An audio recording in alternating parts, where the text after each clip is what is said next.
What is up? I want to show you guys how to change your oil on your full-size Arctic Cat ATV. Don't know what all ATVs this is going to apply to, or even in the Arctic Cat lineup alone, but I do know that for at least this particular one, which is the Arctic Cat 1000, this is going to be how it's going to go, and I'm going to show you guys how to change the oil in this thing. It's not too complex, but just pay attention to the little details just to make sure that you are doing it the best way possible, the safest way possible, and to make sure that your machine stays in good running condition and you don't have anything mess up or do anything wrong. So stay tuned, and we're going to get right into this. Now let me start by letting you guys know what we're using. We're just using an Arctic Cat oil change kit that we got, well actually when we bought it, so about a year ago.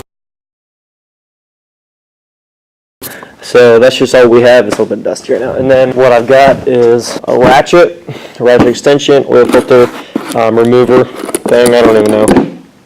Just use it to loosen the oil filter, I guess, band. And then it says, I think it calls for a 19 millimeter. Here's an 18, and then I have a 3/4 right here because I can't seem to find a 19, so I'm just going to see if the 3/4 works. If it doesn't, then I'm not going to mess with it any further, but I'm going to try to make do, just see if it works. Now the first thing you're going to want to do is remove the seat. Also, when you put this up here, I make sure I have the parking brake in all the way and all that good stuff. Just make sure nothing shifts or moves around while I'm doing this. And we're going to remove the side panel here. You should, besides the dirt and stuff, it should just come right off. And then your dipstick is right down in here. Show you how to get to that. So there's your dipstick. Now you want to let your motor run for 3 to 5 minutes. Mine's already ran for a couple minutes here because I had to run up to the house and grab some stuff. So the oil's plenty warm, but the motor's not too hot to where it's unbearable to work around. So I'm going to loosen that drain plug, and then, not the drain plug, the dipstick, and then I'm going to get my oil pan and start to drain the oil. Get your oil drain pan, slide that under. Now you want to take your ratchet with your extension with your 3/4 inch socket head on there, and then loosen the drain plug. And I'll just take my ratchet off, loosen it up by hand. It flows out pretty good there as soon as you take it off, so watch your hands.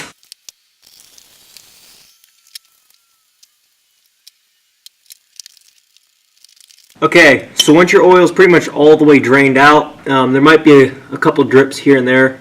You guys can wait until it's completely done dripping, but that could take a few hours because there's always going to be a little bit of residue left up in there. But then what I'm going to do is I'm going to take my drain plug, I leave it in there without the ratchet on it first, and then I just slowly hand tighten it up there, make sure I don't cross thread anything, because you can damage the threads, of course, if you cross thread. Easily thread it up in there, get it to where it's hand tight, take it down, and you want to keep one of these rags on you, especially after just experiencing that. I should have thought of that sooner, after oil changing cars and everything else. I should have expected that, but just didn't cross my mind at the time. Attach your ratchet, switch it to the tightening position. Now you don't want to over tighten this because you can mess up your thread, so you just want to put it on there, just make sure it's snug. Just tighten it very gently, a little bit, just with a little bit of tension, just to make sure it's snug. Okay? Yeah, that's probably good. You can always tighten it more, but if you strip it, then you pretty much screwed yourself, so don't do that. Okay, so after looking around for just a minute, I found where the oil filter is, and it is back in there, believe it or not, and probably, I mean, I guess I had to put it there, but that just seems kind of like the most inconvenient spot. You could place it right in the middle underneath all that stuff. So I'm going to have to remove that hose right there, loosen that up, get it out of the way, and then try to manage to get up in there. There's some wiring in the way, there's a frame in the way. It's this hidden right back in here. You all know what an oil filter looks like, but it's this hidden right back behind here. Get my camera off so you can see it up close, get a good look at what it looks like. Didn't realize I was zoomed in. Okay, so going in right there. That's where she is, hidden behind all that crap. So I'm going to try to loosen some stuff to get to it and see if I can make it work. Don't know what that hose is connected to or what it is, but I gotta get to it somehow, so I'm going to have to go with it.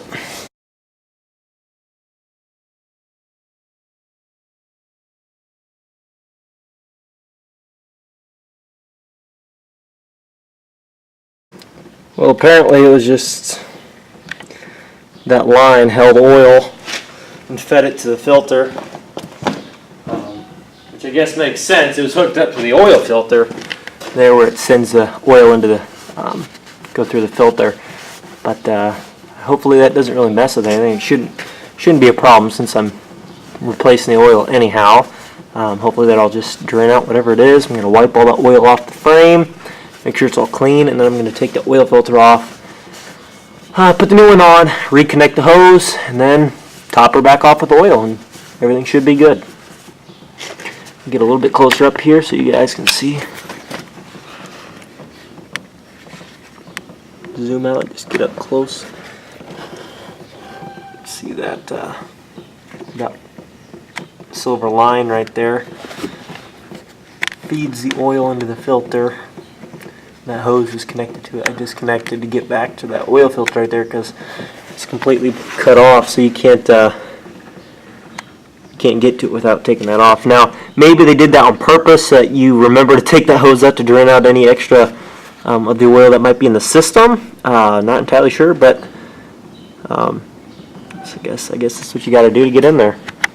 Okay, so that stuff was a lot more of a pain in the you-know-what than I had thought it was going to be, because up here there is absolutely zero, negative, nada. There's no space whatsoever to get your hands in there and loosen it, or even with the belt at all. Like there's no space at all.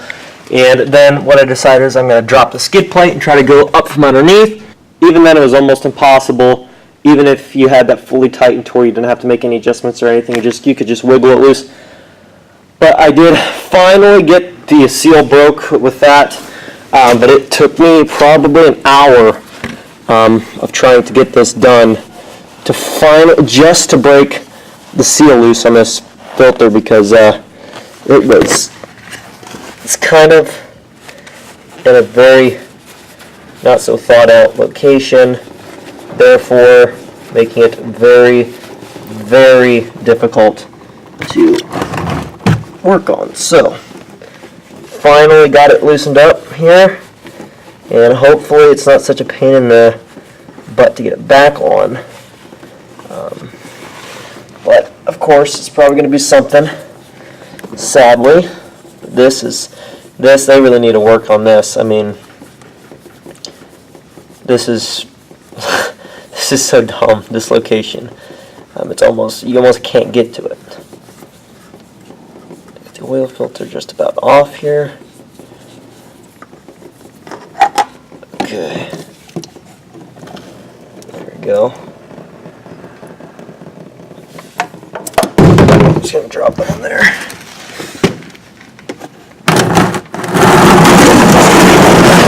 There you go. That is finally done.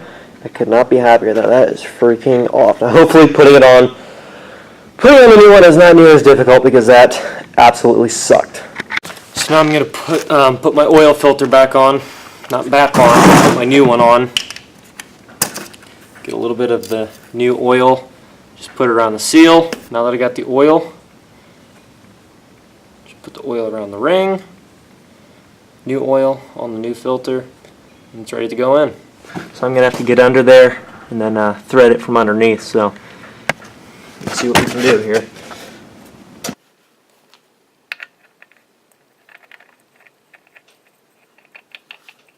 Okay, it's threading on pretty easily. There's a long thread pattern on that filter as this filter goes on. Very long filter thread pattern. Now I don't know what the guys did before, but they made that thing so tight on there. It was almost unbearable to get that thing off. It was a bear in and of itself. So okay, I got it hand tightened in there.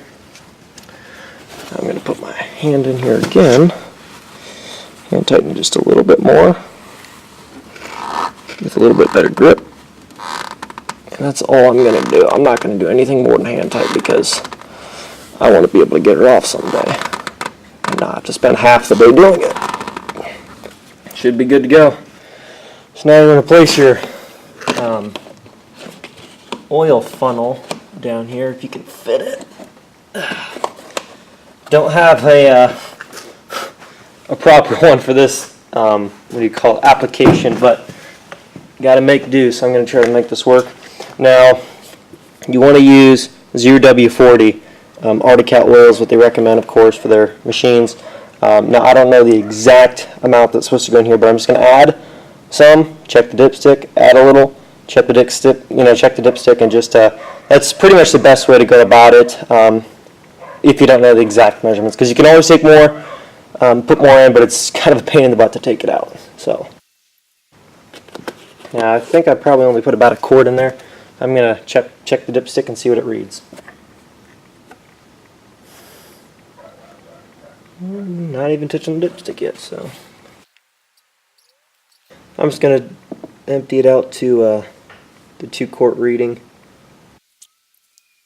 Before I mount the skid plate and stuff like that and remount this side panel, what I want to do is start it up, let it run for a couple minutes, and just make sure that there's no leaks or anything of that nature before I put everything back together. Just so I don't have to redo it if there's anything that I do need to fix, but I should be fine.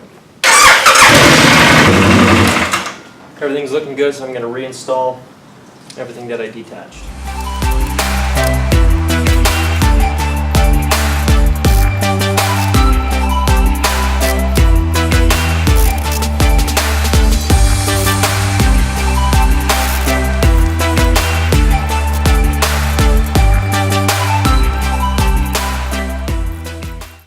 Well, I got everything put back together and the oil change is finished. Got other stuff I got to do today, but I hope you guys found the video useful and helpful to you. If you guys are trying to figure out how to change the oil on your Articat, your full-size Articat, it should be pretty much standard across the board for the full-size Articats. But don't take my word on that. There could be some different tweaks and different things, but for the most part, that should be pretty much it. And this is a 2014 model, by the way, so I'm not sure what all years fall into that they were the same models and builds, but this is a 2014 Articat 1000 XT. Thank you guys so much for watching. If you're stopping in for the first time, please subscribe, give the video a like, and comment below. Thanks everybody, and I'll catch you in the next video.